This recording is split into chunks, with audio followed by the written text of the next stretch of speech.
Assalamualaikum warahmatullahi wabarakatuh. Perkenalkan, nama saya Lola Aprilia Sari. Saya dari SMA Negeri 1 Kabupaten Tangerang. Di sini saya akan menafsirkan sebuah novel yang berjudul Konspirasi Alam Semesta. Yang pertama, saya akan menafsirkan unsur intrinsik. Yang pertama di sini ada tema kisah perjalanan hidup dan cinta sepasang pemuda. Novel ini berkisah tentang perjalanan hidup dan cinta sepasang pemuda dalam menjalani kehidupannya yang penuh lika-liku dan berbagai tantangan di pertengahan usia 20-an. Berikutnya ada tokoh. Tokoh utama diisi oleh Juang Astrajingga dan Anna Tidai. Tokoh kedua diisi oleh Ayah Juang, Ibu Juang, David Gunawan, Dude Ginting, dan Fata Dublajaya. Tokoh pembantu diisi oleh Andika Embara, Budi Priyadi, Mace Francisca, Pace Johan, Fase Felix, Dery Ismail, dan Camar. Selanjutnya ada penokohan. Juang Astrajingga, pemuda dengan jiwa yang bebas, yang menyukai tantangan dan sosok keras kepala. Juang merupakan anak sulung dengan seorang adik laki-laki keluarga sederhana. Anna Tidai, gadis cerdas, lembut, dan berparas menawan.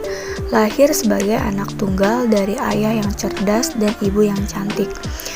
Ayah Juang, ayah dengan sikap keras, merupakan peran ayah yang selalu keras terhadap anaknya. Ibu Juang, ibu sederhana yang penyayang terhadap anaknya, merupakan sosok ibu yang akan berjuang melakukan apapun demi anak-anak dan keluarganya. David Gunawan, sosok ayah yang tampak keras namun lembut di dalam. Ayah Anna merupakan sosok ayah yang sangat peduli dan mencintai putrinya. Fatah Dublajaya, sosok anak yang penurut. Fatah merupakan anak yang selalu mengikuti saran atau pendapat orang tuanya, terutama ayahnya. Dude Ginting berjiwa sosial tinggi dan bersahabat. Sosok yang pandai mencari peluang dalam usaha. Dery Ismail, tampan dan sopan. Sosok tampan yang terlihat sopan ternyata bukan sosok setia. Camar, gadis cantik bersikap terang-terangan, merupakan sosok ekspresi yang terang-terangan dan tidak dapat mengendalikan diri. Selanjutnya alur. Di sini alur maju. Cerita dalam novel ini ditulis dari awal pertemuan kedua tokoh utama, lalu timbul berbagai masalah atau konflik. Kemudian mereka menjadi sepasang kekasih. Perlahan-lahan masalah satu persatu usai, lalu mereka menikah. Kemudian semua masalah selesai hingga mereka terpisahkan. Kemudian ada latar. Latar dibagi menjadi 3. Yang pertama ada tempat, waktu, dan suasana. Di tempat yang pertama, Pasar Palasari, Bandung. Badung sedang berangkat menuju senja tak kala seorang lelaki kumal menyusuri lorong Palasari, surga kecil bagi para pemburu buku. Yang kedua, Bandar Udara Setani. Sewaktu kain penutup mata kami bertiga dibuka, entah bagaimana caranya, kami telah tiba di Bandar Udara Setani. Pace Johan menjabat tangan Budi dan Andika. Padaku ia memeluk. Aku menepuk-nepuk lengan besarnya. Yang ketiga, rumah sakit. Sedang tidur, kata dokter. Akan lebih baik semisal Ana diopname semalam di sini, biar enggak banyak bergerak dan bisa menerima asupan gizi yang cukup. Jelas David. Kemudian waktu.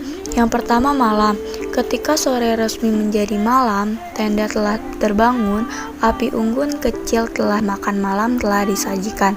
Gadis itu duduk di atas batu. 2 siang. Mentari tak lagi bersahabat dengan anak. Dokter sudah mewanti-wanti agar ia tidak melakukan kontak langsung dengan teriknya. Namun, Ana bukan makhluk nokturnal dan perkuliahannya tidak berlangsung pada malam hari. Yang ketiga, pagi. Sinar sang fajar memaksa Ana terjaga dari lelap. Ia melirik seorang lelaki yang tertidur dengan kepala telungkup di sudut ranjangnya. Kemudian suasana. Yang pertama bahagia. Juang hanya membalas dengan titik dua dan kurung tutup. Padahal di kamar indekosnya ia sedang berlompat-lompat kegirangan. Yang kedua kaget. Juang terbelalak saat membaca surel yang baru saja masuk ke komputernya. Ia mencubit lengannya sendiri, membuktikan bahwa dirinya tidak sedang bermimpi. Yang ketiga sedih. Fata berteriak memenuhi kehampaan lorong. Bapak cuma menghembuskan napas panjang sembari menggeram. Juang terduduk lemas di bangku besi yang memanjang. Selanjutnya ada gaya bahasa. Novel yang ditulis oleh Frisa Besari, seorang penulis yang konsisten dalam menggunakan gaya bahasa baku dalam karya-karyanya, termasuk novel Konspirasi Alam Semesta. Kemudian ada sudut pandang.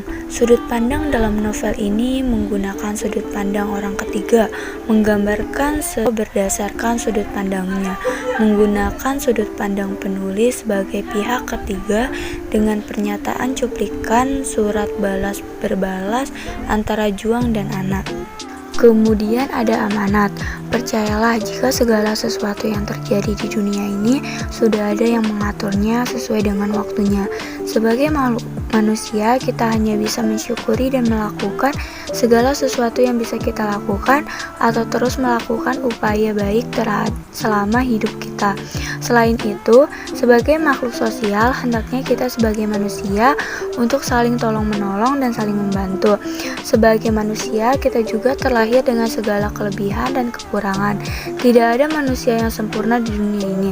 Oleh karena itu, kita sebagai manusia dengan segala kekurangan, tidaklah baik jika kita masih memandang orang dengan sebelah mata, karena di balik segala kekurangan pasti ada banyak kelebihan. Selanjutnya kita menafsirkan pandangan pengarang dalam novel. Anak laki-laki harus kuat, gak boleh menangis. Tuturku menirukan kata-kata yang kerap Bapak ucapkan aku kecil dulu. Yang pertama ada nilai kehidupan atau aspek kehidupan, nilai pendidikan. Yang kedua pandangan pengarang. Pengarang menggambarkan dari kutipan di atas terlihat nilai pendidikan berupa petuang sang ayah yang dikenang kembali oleh utama Juang. Yang ketiga interpretasi pandangan pengarang. Sangat setuju dengan pandangan pengarang melalui tokoh dari utama. Pengarang memberikan gambaran pendidikan. Hal itu juga membuktikan bahwa petuang sang ayah masih diingat oleh tokoh utama. Menafsirkan pandangan pengarang dalam novel.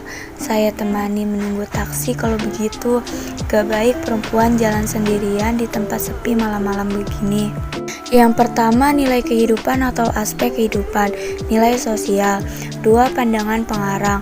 Pengarang menggambarkan dari kutipan di atas terlihat nilai sosial yang dilakukan oleh Juang kepada Ana dengan maksud untuk melindungi Ana dan tidak membiarkan Ana menunggu taksi sendirian pada malam hari.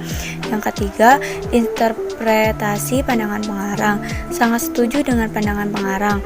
Melalui Juang yang melindungi Ana, pengarang memberikan gambaran kehidupan sosial. Hal itu juga membuktikan bahwa Juang sangat peduli kepada Ana. Menafsirkan pandangan pengarang dalam novel.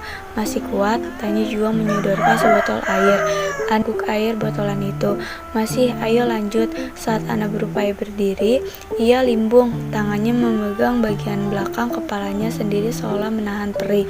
Juang menangkapnya sebelum ia jatuh. Yang pertama, nilai kehidupan atau aspek kehidupan, nilai moral. Dua, pengarang. Pengarang menggambarkan dari kutipan di atas terdapat nilai moral, yaitu pada saat Juang menyodorkan sebotol air kepada Ana di kutipan tersebut terdapat nilai moral saling membantu terhadap sesama. 2. Interpretasi pandangan pengarang. Sangat setuju dengan pandangan pengarang. Melalui Juang yang membantu Ana, pengarang memberikan gambaran nilai moral yang saling membantu. Hal itu juga membuktikan bahwa kita harus saling membantu terhadap sesama. How wonderful would it be?